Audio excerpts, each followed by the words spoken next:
Good morning বন্ধুরা, আমার নতুন একটি ব্লগে তোমাদের সবাইকে জানাই স্বাগত এবং অনেক অনেক ভালোবাসা জানিয়ে আজ ব্লগটি শুরু করছি। আজ হচ্ছে সোমবারে তোমাদের সাথে শেয়ার করছি সোমবারের দিন মানে কি করি না করি তোমাদের সাথে নিয়ে আজ ব্লগটা শুরু করলাম। তো তোমরা সবাই কেমন আছো? আশা করছি তোমরা সবাই অনেক ভালো আছো, আমরাও খুব ভালো আছি। দেখো এখন সকালে উঠে আগে তোমাদের মৌ তো উঠেই পড়েছে, মৌ মাহিকে নিয়ে আছে। তো আমি বিছানাটা তুলে নিচ্ছি, তোমাদের দাদাভাই চলে গেছে। সকাল সকাল বিছানাটা গুছিয়ে একেবারে কি বলো তো, বিছানা গুছিয়ে ঝাড়ুটা লাগিয়ে নেব। আর তোমাদের আমি ঝাড়ু টাড়ু লাগানো কিছু শেয়ার করি না, খুব কমই করি। আর দেখো, আর এইখানেও একই জিনিস কী সব শেয়ার করব বলো? আমাদের মেয়েদের তো সব একই কাজ, ঝাড়ু পোছা খাবার বানানো। তো যেগুলো যতটুকু না দেখালে নাই ততটুকুই দেখাই। তো দেখো দুটো ঘরের বিছানায় সুন্দর করে গুছিয়ে নিয়েছি। এখন ওই যে চেয়ারের ওপরে কিছু জামা কাপড় একটু অগোছালো আছে, ওই জন্য ওইগুলো গুছিয়ে রাখছি। আর দেখলে ক্যামেরার সামনে মাহি এসছিল, মাহির চুলগুলো না খুব বড় বড় হয়ে গেছে। কি বলো তো, বাড়িতে এর আগে একবার বলা হয়েছিল যারা চুল কাটে তারা এসছিল বাড়িতে নাপিত। তো ও যে সেই কাঁচির যে আওয়াজটা হয় না, ওই আওয়াজেই খুব ভয় করছিল, তো একটুও কাটাতে পারিনি। তো ওই জন্য তোমাদের দাদাভাই বলেছিল ঠিক আছে চলো আমিই কাটিয়ে দেবো। তো তোমাদের দাদাভাইয়ের সাথে মানে আজকেই মানে চুলটা ওর কেটে একেবারে পুরো মেশিন নিয়ে এসেছিলো, পুরো টাকলু মাথা করে দিয়েছে। এত কাঁদছিল তো কি বলবো, ভাবলাম একটু তোমাদের সাথে শেয়ার করি, কিন্তু মানে মৌ আমি তারপর তোমাদের দাদাভাই তো কেটে দিচ্ছিল, তো এত পরিমাণে কান্না করছিল তো মানে বলার না। কিন্তু এক সাইডটা হয়েছে আর এক সাইডটা আর কাটতে পারছে না, এমন কান্না করছে। তোমাদের দাদাভাইকে বলছি যেমন করেই হোক পুরোটা কাটতেই হবে, না হলে কেমন একটা লাগছে, তাই না বলো? লাগবে আর কি। কি বলো তো, ছোটো বাচ্চা তো, ওই যে আওয়াজটা হচ্ছে সেই আওয়াজেই ও ভয় করছে। কত ফোন দেখাচ্ছি, কত কিছু মানে বলছি, পাখি দেখাচ্ছি, তাও কিছুতেই কাটবে না। তো যাই হোক লাস্ট পর্যন্ত পুরো কাটতে দিয়েছিল, হয়তো খুব ভালো করে হয়নি, তবুও মানে মোটামুটি ভালোই হয়েছে। যাই হোক আজকে তো কি বলবো, একবারে যুদ্ধ জয় করার মতো ব্যাপার। ও যে এমনভাবে কান্না করবে, আমি ভেবেছিলাম ওর বাবার সাথে হয়তো চুলটা কাটলে পরে হয়তো কান্না করবে না, কিন্তু যে এইভাবে সে কান্না করবে বুঝতে পারিনি। তো যাই হোক কান্নাকাটি করেও চুলটা তো কাটা হয়ে গেছে, একেবারে টাগলু মাথা করে দিয়েছে। ফার্স্টে ভেবেছিলাম যে না একেবারে টাগলু না, হালকা একটু চুল রাখবো, লাস্টে গিয়ে আর হলো না, তো টাগলু মাথাটা করতেই হলো। তো যাই হোক হয়ে তো গেছে। তারপর দেখো পুরো কাজ সেরে স্নান করে চলে এসেছি। এসে একদিকে ভাতও তো বসিয়ে দিয়েছি আর এইদিকে পরোটা করছি। সকালে পরোটা হবে আর দুপুরেরটা ভাত। তো এক সাইডে ভাতটাও বসিয়ে দিয়েছি আর এইদিকে পরোটাগুলো আমি বেলেও নিচ্ছি। এখন যেহেতু তোমাদের দাদাভাই আবার আসবে, এসে আবার খাওয়া দাওয়া করে আবার চলে যাবে। দেখো আমি এই সাইডে পরোটাগুলো বানিয়ে নিচ্ছি। আর এই যে এই পাইপটা দেখতে পাচ্ছ, এই একটু আগে দেখালাম, এটা হচ্ছে গ্যাসের পাইপ, মানে ইয়ে করে রেখেছে মিটার। এটা এই সাইডে নাকি এখন হবে কি, আমরা যেরকম রিচার্জ করি কারেন্ট, এই টিভিতে যেমন রিচার্জ হয় সেইভাবে যতটুকু পরিমাণে রিচার্জ হবে ততটুকু এখানে গ্যাস আসবে। ওই দেখো মিটার বক্সে মিটার লাগানোই আছে। তো এই দিকের সিস্টেমটা একটু আলাদা। তো চলো সব কিছুই এইদিকে আলাদা একটু। আমরাও অন্য কোথাও যখন কোয়ার্টারে থাকতাম এত সিস্টেম ছিল না, এইখানেই এসে দেখছি এরকম। ঠিক আছে, আমি অনেকগুলো বছর ছিলাম, অনেকগুলো বলতে 8-9টা বছর আগে কাটিয়েছি। তো যাই হোক এই যেখানে যেরকম সিস্টেম সেখানে সেইভাবে চলতে হবে, তাই না? এখনও ওখানে কানেকশানটা হয়নি, গ্যাসের কানেকশানটা হয়নি। হয়ে যাবে আশা করি। তো আমরা থাকা পর্যন্ত হবে কি না জানি না, না হয় সেটাও একটা কারণ গ্যাসের জানি না কী সব করতে হয় না হয়। তো এখানেই দেখছি এরকম। তো যাই হোক দেখো, এখন আমি না সবগুলো পরোটা আমি ভাজা হবে না, কারণ তোমাদের দাদাভাই একটু তাড়াতাড়ি আছে। তো তোমাদের দাদাভাইয়ের মতো কিছুটা করব, করে ওকে দিয়ে দেবো। সবজি তো আগেকারই আছে, ওইটা দিয়ে ও খেয়ে চলে যাবে। কি না, ওর একটু মানে কি বলো তো, ও 9:30টার দিকে এসেছিলো, এসে একটু খাওয়া দাওয়া করে আবার 10:30টার দিকে আবার 9:30, হ্যাঁ 10টার দিকে চলে যাবে।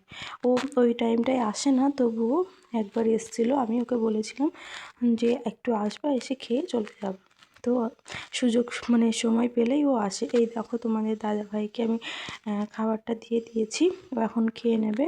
আর তারপরে কিন্তু বাকি যে পরোটাগুলো ছিল সবগুলো বানিয়ে নিয়ে তারপরে আমরা খাওয়া দাওয়া করে তারপরে এই দেখো, আজকে তো সোমবার, মুসুরির ডাল তো দেবো না, আজকে এটা হচ্ছে মুগ ডাল। তো মুগ ডালটা আমি একটু ভেজে নিচ্ছি, আর ওই দিকে দেখো জল বসিয়ে দিয়েছি গরম করতে ডালগুলো দেবো বলে। তো অনেকেই দেখেছি মুগের ডাল আগে ধুয়ে নিয়ে তারপরে ভাজে, কিন্তু আমার মনে হয় যেন লেগে যায়, ওই জন্য আমি আগে ভেজে তারপরে ধুয়ে তারপরে আমি সেদ্ধ বসাই। আজকে সবজি ডাল বানাবো, এর মধ্যে গাজর আর মটরশুঁটি দেব, কিন্তু গাজরটা দিয়ে দেব, মটরশুঁটিটা পরে দেব, না হলে হয়তো গলে যাবে। এখন মটরশুঁটিটা দেব না। দেখো ডালগুলো তো আমি সব কিছু ধুয়ে ওর মধ্যে দিয়ে দিয়েছি, আর 1 প্যাকেট দুধ জাল দিয়েছি, ওটা চা বানানোর জন্য হয়ে গেছে, আর এখনও 2 প্যাকেট দুধ আছে, ওইটা পরে জাল দিয়ে নেব।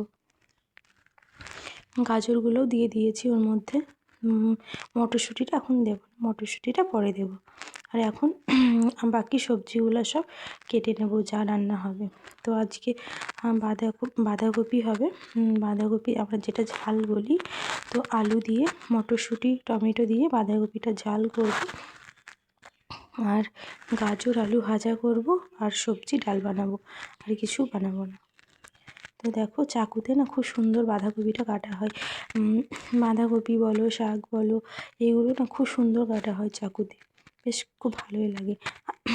আগে তো প্রথম যখন কোয়ার্টারে গেছিলাম, তখন বিয়ের পর, তখন আমি পারতামই না চাকুতে কীভাবে কাটবো, কিন্তু এখন আস্তে আস্তে মানে মানে মানুষ হচ্ছে অভ্যাসের দাস, তাই না বলো? যেটা এই দেখো আমরা যেটা দিয়ে মানে ফার্স্টে পারতাম না, কিন্তু এখন এত সুন্দরভাবে পারি, আর বটি না হলেও চলে যায়। দেখো খুব সুন্দরভাবে তুমি কেটে নিয়েছি, বাকিগুলো সব কেটে নেব। তো তোমরা দেখতে থাকো, আর আমার ভিডিওগুলো যদি তোমাদের ভালো লাগে তাহলে অবশ্যই কমেন্ট করো। তোমাদের কমেন্ট পড়তে আমার খুব ভালো লাগে, তোমরা সবাই একটু করে কমেন্ট করে যেও, আমার কমেন্ট পড়তে সত্যিই খুব ভালো লাগে, আমার আরও উৎসাহ জাগে তোমাদের ভিডিও দেওয়ার। তো দেখো এই দিকে তোমাদের সাথে কথা বলতে বলতে আমি তো বাঁধাকপিটা কেটে নিয়েছি, আর এই দিকে ডালটাও সেদ্ধ হয়ে গেছে। এরপর সেদ্ধ বলতে প্রায় সেদ্ধ হয়ে এসছে, এরবার মটরশুঁটিটা ওর মধ্যে দিয়ে দেবো, কারণ এতক্ষণে মটরশুঁটিটা আমি দিইনি, এইবার মটরশুঁটিগুলো দিয়ে দেবো ওর মধ্যে। তো আর এই দিকে দেখো আলুগুলো কেটে নিয়েছি, আলুগুলো কেটে ধুয়ে নিয়েছি, আর ওর মধ্যে লঙ্কা দিয়েছি, আর আজকে না 5 ফোড়নটা দিতে ভুলে গেছি, তো পরে গিয়ে আমি 5 ফোড়নটা এর মধ্যে দিয়ে দেবো। তো কী বলো তো, সব কিছু একদিকে, তার মধ্যে আবার মাহি মানে সব কিছু মিলেমিশে মানে সব কিছু ঘেঁটে যাচ্ছে, ওই জন্য রান্নাবান্নাগুলো সেই তেমনই হচ্ছে, কিন্তু তবুও ভালো চলে যাচ্ছে। এর মধ্যে কিন্তু তখন পরে আবার দিয়ে দিয়েছিলাম 5 ফোড়নটা। যাই হোক, কষিয়ে রান্নাগুলো করলে বেশ খেতে ভালোই লাগে, খারাপ লাগে না। তো এই দেখো এইদিকে ডালটা আমার সেদ্ধ হয়ে গেছে, এবার ডালটা এদিকে গ্যাসটা বন্ধ করে দিয়েছি। আর ঘরে একটু মানে কাচরা ছিল, বললো মা আমাকে দাও, মানে প্যাকেটে করে দিয়েছিলাম, বললো আমাকে দাও, আমি ফেলে দিয়ে আসছি। তো দেখো ও ফেলতে গেছে, আমার ওইদিকে কিন্তু রান্না হচ্ছে। আমি ভাবলাম না, এরা দুজন যখন গেছে দেখো কি সুন্দর হাঁটছে মাহি, আমি বললাম চলো একটু ভিডিওটা করে নিই। আর আমাদের কোয়ার্টারের আশেপাশটা না খুব সুন্দর, প্রচুর গাছ আছে, আর এই ঠান্ডার দিনে না গাছে আছে তো তো পুরো ছায়া, মানে রোদই লাগে না বললেই চলে। আর এত সুন্দর মানে হাওয়া চলে। গরমের দিনে তো খুবই ভালো, কিন্তু কি বলো তো, এই শীতের দিনে একটুও ভালো না, কারণ প্রচুর ঠান্ডা আর হাওয়া করছে যেহেতু। আর দেখো আমার মৌ আর মাহি দুজনেই কত সুন্দর ঘুরে বেড়াচ্ছে। আমারও ইচ্ছা করে মাঝে মধ্যে যাই, কিন্তু ভালো লাগে না। আর এই দেখো গুড়গুড় গুড়গুড় করে হাঁটছে পুচকা। এই দেখো, আর এ তো একদমই ঘরে আসতে চায় না, তোমাকে কি বলবো, আবার ঘুরতে যাবে, মানে উঠতে চাইছে না। তারপরে দেখো ওইদিকে ওদের ভিডিও তো দেখিয়ে আসলাম, তারপরে গাজর আলুটা ভাজা বসিয়েছি। আর এই যে পরোটাটা মানে বেঁচেছিল সেইটা, এটা দুপুরের দিকে খাওয়া হয়ে যাবে। তো দেখো এইদিকে পরোটা, আর এই দেখে ভাতও তো আমি বানিয়ে নিয়েছি, পুরো রান্না আমার কমপ্লিট হয়ে গেছে। এই দেখো ভাতটা করে নিয়েছি, পুরো রান্না কমপ্লিট হয়ে গেছে। তোমাদের দাদাভাই আসতে একটু লেট আছে, তো আমি পুরো রান্না বান্না করে রান্নাঘরটা মুছে পুরো রেডি করে রেখেছি। তো তোমাদের রান্নাগুলো একবার দেখিয়ে দিলাম। তোমাদের তো বলেই দিয়েছি কি কি রান্না করলাম, কিন্তু হ্যাঁ, সব তরকারিগুলো কিন্তু খেতে খুব টেস্টি হয়েছিল। কোনো কিছু মশলা না দিয়েও যে তরকারি সুন্দর হয় সেটা আমি এখানে এসে বুঝলাম, জানো তো। কি বলো তো, কোনো কিছুই না। আর এটা কালকের তরকারি একটু বেঁচেছিল, ওই তরকারিটা আছে, আর এই সাইডটাই দুধটা জাল দিয়ে রেখে দিয়েছি। এই দেখো এগুলো চাটা কিছু বানিয়ে আরও যা হয় খেয়ে নেওয়া হবে। আর দেখো পুরো রান্নাঘরটা আমি পরিষ্কার করে মুছে রেখে দিয়েছি।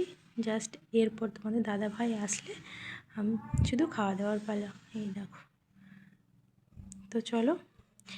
তারপর তোমাদের দাদাভাই এসছে, তোমাদের দাদাভাইকে আমি বেড়ে দিয়ে দিয়েছি। ডালের কালারটা এখানে জানি কেমন এসছে।